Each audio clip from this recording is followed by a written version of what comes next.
A bumper bank holiday crowd welcomed the British Touring Car Championship teams to a sunny Thruxton, the UK's fastest circuit for rounds 7, 8 and 9 of the 2013 Dunlop MSA British Touring Car Championship. Andrew Jordan took his second and Honda's third pole position of the campaign. It was fellow front row man Gordon Shedden, though, who made the better start. But the defending champion's advantage was short-lived. As the leaders bunched up for the complex, the reigning champions Honda was tagged by Jason Plato's hard-charging MG, sending Shedden into the barriers. Back in front, Jordan looked all set for victory. But in true touring car style, there was yet more excitement to come. On the final lap, his Honda suddenly suffered a dramatic puncture.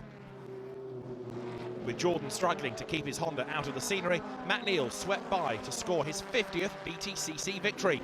Behind, Plato fended off a late charge from the impressive new VW Passat of Tom Onslow-Cole to extend his championship lead, while a dejected Jordan limped home in a lowly 11th.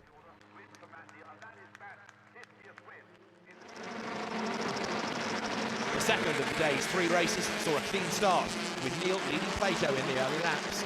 The MG, however, was overhauled first by Onslow-Cole's on-form Passat, and then the two Hondas of Jordan and Shedden, which were storming back through the pack from their first race issues. Neal held on for his third win of the year and to take the championship lead, while Onslow-Cole fended off the two fast-finishing Hondas, with Shedden grabbing the last step on the podium, 25th on the grid. With the top 9 finishers reversed for the day's final race, it was Jack Goff who started on pole, but the Vauxhall failed to survive a typically hectic opening lap. Adam Morgan took over the lead, but ran wide and needed a pit stop to clear grass from the radiator on his Toyota. That handed the lead to Jeff Smith, with Plato hot on his Honda's heels.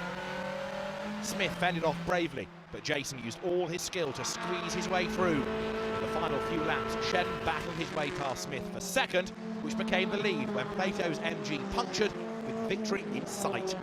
So it was Shedden who won to complete a Honda clean sweep at Thruxton, with Neal and Jordan finishing side by side for second and third. When the dust settled, Louise caught up with Tom Onslow-Cole.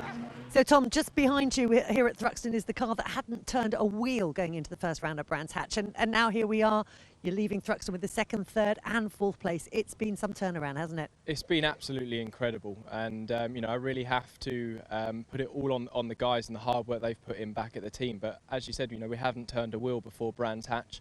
The car literally arrived to the circuit an hour before the first test session, and we've been developing and testing in public, but you know, things are really starting to come together for us. I bet you couldn't imagine this would be the situation right now, though. 2 podiums here at Thruxton. As a race driver, you know, you always want to win, and you always set your targets, towards that top step. But coming into this weekend, you know, I'm realistic. That was never going to be the aim. But to come away with 2 podiums was fantastic. You know, secretly we wanted one. We thought it might be a third race reverse grid, but actually to do 2 podiums on outright pace is a great result that will keep us working very hard for the next 5 weeks. Well, we're off to Cheshire now for the next round at Alton Park. How do you think you're going to fare there? I think Alton Park's a very different challenge. Thruxton is unique on the calendar. Alton Park has a good mixture of fast but also some tight, twisty sections within the circuit, and I think that's where we might struggle a little bit, but we have got some time to improve. It's a circuit where Hondas, I think, have been historically very, very fast, but also run each other off the track a couple of times. So, you know, it's all action-packed as you'd expect from BTCC. And how much of a challenge is it for all the drivers? It is a challenge. You know, the walls are very, very close through there, and again, the setup challenge is very difficult because you've got to get the car working in a number of different ways. For the high speed, for the slow speed, there's big stops as well. So it's quite a difficult track to get your head around and to get the whole car working on song. It always attracts a great audience, doesn't it?